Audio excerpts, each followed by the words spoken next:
এক সাগর রক্তের বিনিময়ে আমাদের স্বাধীনতা। মহান বিজয় দিবসে আপনাদের প্রত্যেককেই রক্তিম শুভেচ্ছা। যারা বাঙালি জাতীয়তাবাদ, বাঙালির সত্তা, বাঙালির স্বাধীনতা, বাঙালির বিজয় সব কিছুকে এইখান থেকে ধারণ করেন, আপনাদের প্রত্যেককেই অন্তরের অন্তঃস্থল থেকে অসংখ্য অসংখ্য শ্রদ্ধা, সম্মান, ভালোবাসা। বিজয় দিবসকে কেন্দ্র করে বিহারি পল্লীতে নানান উৎসব আমরা দেখতে পাচ্ছি, কিন্তু সেই প্রত্যেকটা উৎসব ইতিহাস বিকৃতির উৎসব। সেই প্রত্যেকটা উৎসবে বাংলাদেশের স্বাধীনতাকে অপমান অপদস্থ করা হচ্ছে। প্রত্যেকটা উৎসবের মধ্য দিয়ে বাংলাদেশের মুক্তিযুদ্ধের ইতিহাসকে বিকৃত করার আপ্রাণ চেষ্টা চালানো হচ্ছে। ভারতবর্ষের প্রধানমন্ত্রী শ্রী নরেন্দ্র মোদীজি তার টুইটারে একটা স্ট্যাটাস দিয়েছেন। সেই টুইট দেখার পর বাংলাদেশের বিহারি পল্লীতে একটা উৎসব মুখর পরিবেশ দেখতে পাচ্ছি। এত বছর বিহারিরা বারবার বলার চেষ্টা করেছে স্বাধীনতা যুদ্ধ মূলত ভারত এবং পাকিস্তানের মধ্যকার একটা যুদ্ধ। এখানে বাংলাদেশের কোনো লাভ হয়নি, এখানে বাংলাদেশ ক্ষতিগ্রস্ত হয়েছে। দুইটা ভূখণ্ড বিভক্ত হওয়ার কারণে বাংলাদেশের মানুষ অনেক বেশি সম্পদ হারিয়ে ফেলেছে, অনেক বেশি ক্ষতির সম্মুখীন হয়েছে।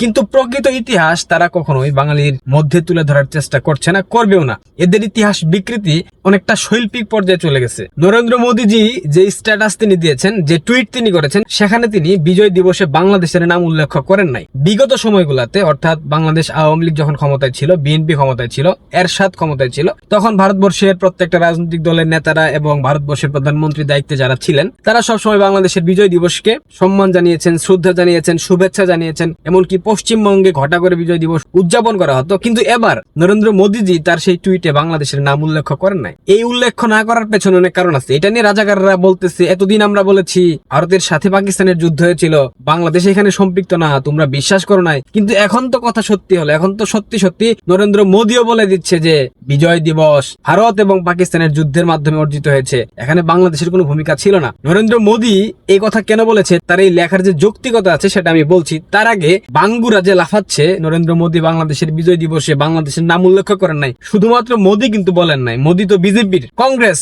রাহুল গান্ধী বিরোধী দলীয় প্রধান নেতা, তিনিও কিন্তু বাংলাদেশের বিজয় দিবসকে কেন্দ্র করে তার টুইটারে স্ট্যাটাস দিয়েছেন, টুইট করেছেন। সেখানে কিন্তু তিনিও বাংলাদেশের নাম উল্লেখ করেন নাই। এটা নিয়ে কিন্তু বাঙ্গুদের মধ্যে কোনো প্রকার উৎসাহ, উদ্দীপনা কিংবা উৎসবমুখর পরিবেশ আমরা দেখতে পাচ্ছি না। বাঙ্গুরা সবসময় উৎপেতে থাকে কিভাবে ভারতের একটা ভুল খুঁজে বের করা যায়, কিভাবে ভারতের সেই ভুলটাকে তারা মেসাকার করতে পারে। তার স্ট্যাটাসে যথেষ্ট যৌক্তিকতা রয়েছে। 1971 সালের 3রা ডিসেম্বর ভারত বাংলাদেশের মুক্তিযুদ্ধে সহায়তা করেছে, সেই অভিযোগে পাকিস্তান ভারতে হামলা করেছে।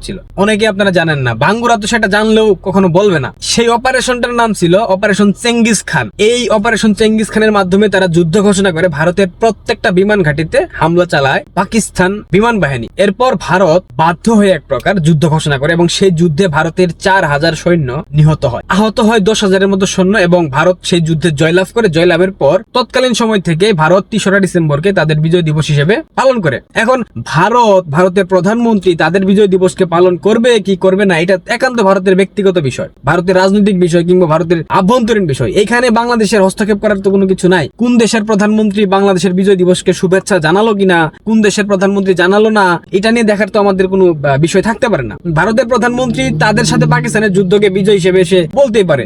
এখানে বাংলাদেশের 16 ডিসেম্বরের বিজয়কে তো তিনি কটাক্ষ করেন নাই। তিনি কিন্তু 16 ডিসেম্বর বিজয় দিবসে কটাক্ষ করে কোনো সামাজিক যোগাযোগ মাধ্যমে লিখেন নাই। সেক্ষেত্রে বাঙ্গুদের এত উৎসাহ, উদ্দীপনা, এত উচ্ছ্বাসের কোনো কারণ আছে কিনা আমার মাথায় আসছে না। বাঙ্গুরা তো সবসময় উৎপেতে থাকে, উদ্গ্রীব হয়ে থাকে, উৎসাহ নিয়ে থাকে কিভাবে বাংলাদেশের মুক্তিযুদ্ধকে বিতর্কিত করা যায়, কিভাবে বাংলাদেশের স্বাধীনতাকে প্রশ্নবিদ্ধ করা যায়। আজকে বিজয়ের দিনে একটা ন্যাক্কারজনক ঘটনার জন্ম দিয়েছে বাংলাদেশ বিমান বাহিনীর প্যারা কমান্ডো, যারা প্যারাশুট দিয়ে প্যারাসাইক্লিং করেছে। আজকে 1971 সালে যখন পাকিস্তানি হানাদাররা আমাদের বাঙালিদের উপর ঝাঁপিয়ে পড়েছিল, সেই 25 মার্চ কালো রাত্রি থেকে তারা কিন্তু একটা স্লোগান দিয়েছিল, নারায়ে তাকবীর আল্লাহু আকবর। স্বাধীনতার 55 বছর পর এসে সেই স্লোগান আজকে বিজয় দিবসে বাংলাদেশ সেনাবাহিনীর 54 জন অফিসারের মুখে আমরা শুনতে পেলাম। তাদের কণ্ঠে উচ্চারিত হলো নারায়ে তাকবীর আল্লাহু আকবর।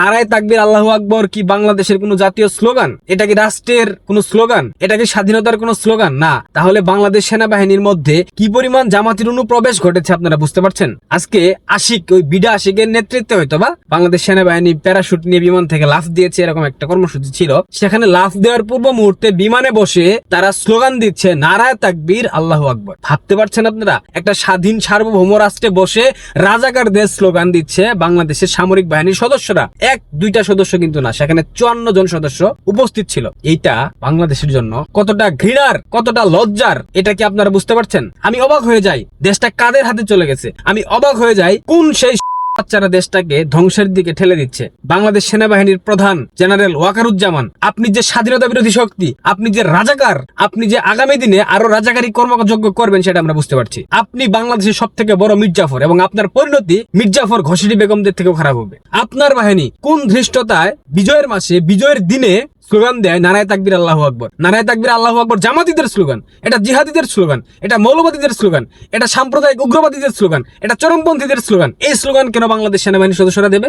এই ধৃষ্টতা দেখানোর জন্য এই 54 জন অফিসারকে এই মুহূর্তে আইনের আওতায় নিয়ে আসা উচিত। বাংলাদেশ সেনাবাহিনী একটা নিরপেক্ষ প্রতিষ্ঠান, এইখানে কোনো দলাদলি চলবে না। এত বছর বাংলাদেশ আওয়ামী লীগকে দোষারোপ করা হতো তারা সেনাবাহিনীকে নিয়ন্ত্রণ করে ফেলেছে, পুলিশ নিয়ন্ত্রণ করে ফেলেছে। কই বাংলাদেশ আওয়ামী লীগ তো বলে নাই সেনাবাহিনীকে জয় বঙ্গবন্ধু স্লোগান দিয়ে তোমরা প্যারাসাইক্লিং করো, তোমরা প্যারাশুট থেকে লাফ যাও, বলেছিল? তাহলে আজকে কেন জামাতের বাচ্চারা সেনাবাহিনীকে প্রভাবিত করে তাদের মুখ থেকে উচ্চারিত করাচ্ছে নারায়ে তাকবীর আল্লাহু আকবার? এই স্লোগানটা যখন পুরো বিশ্বব্যাপী ছড়িয়ে পড়বে, যে স্লোগান দিয়ে তালেবানরা, যে স্লোগান দিয়ে আইসিসরা, আরো যতগুলো মৌলবাদী সংগঠন বাংলাদেশে বা বিশ্বের বিভিন্ন প্রান্তে আছে, তারা জিহাদ কায়েমের ঘোষণা দেয়, এই স্লোগান দিয়ে বাংলাদেশ সেনাবাহিনী যখন সামাজিক যোগাযোগ মাধ্যমে ভাইরাল হয়, তখন আন্তর্জাতিক মিডিয়াগুলা, আন্তর্জাতিক কূটনৈতিক অঙ্গনে, আন্তর্জাতিক বিশ্বে এই জিনিসটার প্রভাব ঠিক কতখানি পড়তে পারে একবারও ভেবে দেখেছেন? ভাববেন না আপনারা? বাংলাদেশ ভুগে চলে যাক, কে কেয়ার করবে বাংলাদেশের? বাংলাদেশটাকে তো ভালোবাসতে হবে। বাংলাদেশের সেনাবাহিনী স্বাধীনতার পর এদের ভূমিকা কি আসলে আমি জানি না। রাষ্ট্রের ট্যাক্সের টাকা খেয়ে পেট মোটা করে সুন্দর সুন্দর নারীদের বিয়ে করে দামি দামি রাজপ্রাসাদ নিয়ে থেকে অভ্যস্ত, এদের আসলে কোনো কাজেই লাগতেছে। ওদের ভবিষ্যতে বাংলাদেশ আওয়ামী লীগ ক্ষমতায় আসলে বলা হবে নিরাপত্তা চুক্তি করেন রাশিয়া কিংবা ভারতের সাথে করে বাংলাদেশ সেনাবাহিনী বিলুপ্ত করে দেন। এদের মতো দেশদ্রোহী সেনাবাহিনী বাংলাদেশে প্রয়োজন নাই, যারা কিনা বিজয়ের মাসে বাংলাদেশের ভূখণ্ডে দাঁড়িয়ে স্লোগান দেন নারায়ে তাকবীর আল্লাহু আকবার, যে স্লোগান জিহাদিদের স্লোগান। এটা মেনে নেওয়া যায় না, এটা মেনে নেওয়ার মতো না। সুদখোর ইউনূস বাংলাদেশের স্বাধীনতা, সার্বভৌমত্ব, বাংলাদেশ রাষ্ট্রের যে নিয়ম কানুন, এগুলাকে কোনো কিছুকে সে প্রাধান্য দেয় না, কিছুকে সে মানে তার মধ্যে ধারণ করে না। আজকে স্মৃতিসৌধে শ্রদ্ধা জানাতে গিয়ে দেখেন